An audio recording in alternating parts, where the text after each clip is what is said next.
Posisi pasukan Ukraina kembali menjadi sasaran hujan amunisi granat dari pasukan Rusia dalam serangan intensif yang terekam jelas melalui rekaman lapangan. Rekamannya diunggah di Telegram pada Jumat 11 April 2025. Ledakan demi ledakan terjadi secara beruntun dan membabi buta di sekitar titik pertahanan Ukraina, menyebabkan kekacauan di barisan infanteri yang berupaya bertahan.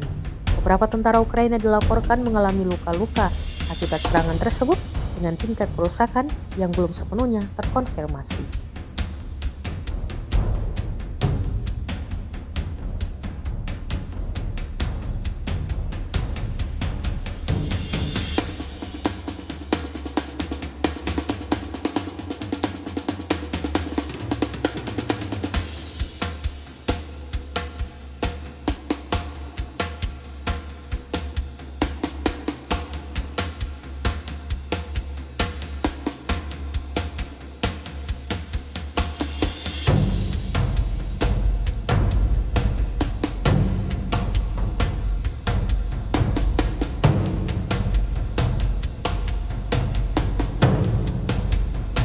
Download Tribun X sekarang, menghadirkan lokal menjadi Indonesia.